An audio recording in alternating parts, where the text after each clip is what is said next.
तो अलग अलग राज्यों में जगह जगह पर वैक्सीनेशन सेंटर के बाहर क्या हालात है, वहां पर कितनी सुचारू रूप से वैक्सीनेशन की प्रक्रिया चल रही है, क्या दिक्कतें आ रही हैं, ग्राउंड पर क्या परेशानियों का सामना करना पड़ रहा है, इसी की हम आपको पूरी अपडेट देंगे। और इस वक्त मेरे साथ मेरे 3 सहयोगी अलग अलग राज्यों से जुड़े हुए हैं। नोएडा से इस वक्त मेरे साथ मेरे सहयोगी कुंदन सिंह हैं, वहीं मुंबई से मेरे साथ विनोद जगदाले मेरे सहयोगी हैं, और सौरभ कुमार हैं पटना से। सौरभ, सबसे पहले मैं पटना आपके ही पास आ रहा हूं कि जरा बताइए, वैक्सीनेशन सेंटर के बाहर आप तीनों ही मौजूद हैं, वहां वैक्सीनेशन सेंटर के बाहर क्या स्थिति है, कितनी भीड़, कितने सुचारू रूप से वैक्सीनेशन हो रहा है?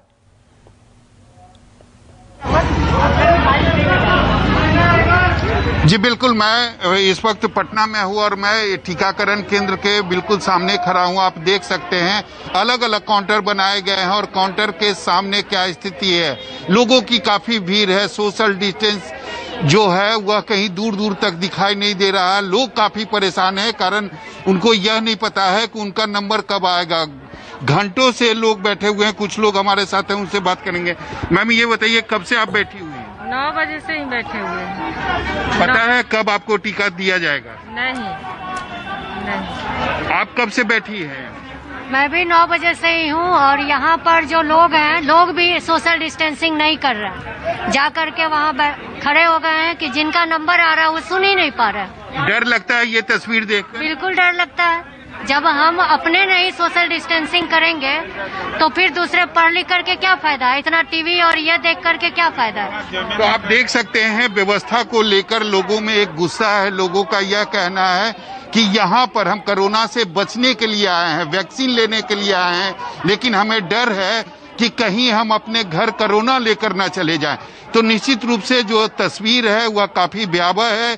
इस तरीके की तस्वीर नहीं दिखाई देनी चाहिए। लोगों की एक लाइन होनी चाहिए और उस लाइन में सोशल डिस्टेंस का भी पालन होना चाहिए। और ये जो तस्वीर है यह कहीं ना कहीं बिहार सरकार के स्वास्थ्य विभाग पर सवाल खड़े करते हैं। जी बिल्कुल, लेकिन अगर सौरभ वहां की स्थिति को देखें, लोग कोरोना से बचने के लिए आ रहे हैं, लेकिन डर यह है कि कहीं कोरोना लेकर घर ना जाए। मैं आऊंगा आपके पास सौरभ, लेकिन जल्दी से नोएडा का रुख कर लेते हैं। कुंदन, पटना की स्थिति हम देख रहे हैं वो कहीं से अच्छी नजर नहीं आ रही है।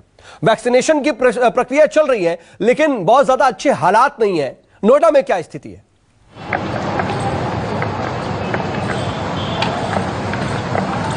बिल्कुल सऊद, तस्वीरें अपने आप में बता रही है कि नोएडा में क्या हालात हैं। हालांकि सुबह के तुलना में अभी कुछ स्थिति बेहतर है और इस तरह के 3 तरफ लाइन लगाई गई है। देखिए कि कुछ प्रशासन ने कोशिश जरूर की थी कि कुछ गोले बना के सोशल डिस्टेंसिंग की मेंटेन किया जाए, लेकिन जो लोग कॉन्शियस है वो जरूर दूरी बना के रखे हुए हैं और स्थिति कमोबेश यही है। और मुझे लगता है कि जिस तरीके का सेंटर और जिस तरीके की वैक्सीनेशन बढ़ाने की जरूरत है वो जरूरत नहीं पड़ रही। और एक बात मैं अपना खुद का जिक्र करना चाहूंगा, 28 तारीख से वैक्सीनेशन की ड्राइव शुरू हो गई थी और मैं खुद के वैक्सीनेशन के लिए बीते अपने परिवारजनों के वैक्सीनेशन के लिए आज 10 तारीख हो गया।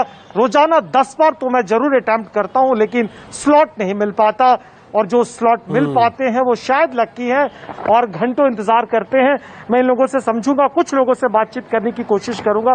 कितने दिन से आप ट्राई कर रहे थे? मैं ऑलरेडी 4-5 दिनों से ट्राई कर रही हूँ, बट बुक नहीं हो पा रहा है। आज बहुत टाइम बाद मिला है, लेकिन उसमें भी अब ऑफलाइन का शो हो रहा है, ऑनलाइन और ऑफलाइन का। क्या मतलब ऑफलाइन का क्या मतलब कुछ डोजेस यहाँ पे सेक्टर 30 दुजाना को इशू हुई थी, बट अब वो इसलिए यहाँ पे कोई एक लेडी आई थी जो यहाँ की हेड है, उन्होंने अब बोला कि यहाँ पे अब ऑफलाइन ही होगा, ऑनलाइन नहीं हो रहा। अच्छा, मतलब खत्म हो गया है? डोजेस खत्म नहीं हुई है, बट ऑनलाइन में कुछ प्रॉब्लम हो गई है। अच्छा ठीक है, ये भी एक समस्या है कि लोग 4 से 5 दिन के लंबे इंतजार के बाद अपनी बुकिंग करा पाए और बुकिंग करने के बाद, लेकिन एक ये भी तस्वीर मैं आपको जल्दी से दिखाना चाहूंगा कि कैसे किस तरीके से कुछ लोगों की मदद करने के लिए भी लोग आए हैं और कुछ सामाजिक संस्थाएं सामने निकल के आई हैं। और हम आपसे जाने, आपकी संस्था का नाम क्या है? State up for KCO. और क्या कर रहे हैं आप? कितने दिन से खाना बांटते हैं आप? ये हम 10 दिन से खाना कंटिन्यू बांट रहे हैं, 500 लोगों की एवरी डे। और मतलब ठीक है कुंदन, चलिए मैं आ रहा हूं कुंदन आपके पास, आप वहां पर लोगों से बात कीजिए, लेकिन जल्दी से महाराष्ट्र की स्थिति देख लेते हैं। विनोद, क्या नोएडा और पटना की तरह ही वहां पर वैक्सीनेशन की प्रक्रिया चालू है? क्योंकि यहां पर तमाम तरह की परेशानियां तो हैं, लेकिन वैक्सीनेशन हो रहा है। मुंबई में क्या स्थिति है?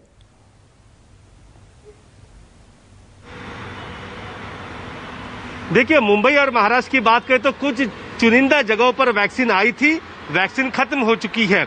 इस समय मैं थाने शहर के सबसे बड़े कोविड लसीकरण केंद्र यानी कोविड टीकाकरण केंद्र पार्किंग प्लाजा में मौजूद हूं और यहाँ पर देखिए, यहाँ पर सीधे बोर्ड ही लगाया गया है कि कोविड-19 की वैक्सीन आउट ऑफ स्टॉक है। सुबह 6 बजे से लोग यहाँ पर आ रहे थे, लेकिन वैक्सीन अवेलेबल नहीं है, जिसके चलते वो लोग अपने घर पर चले जा चुके हैं।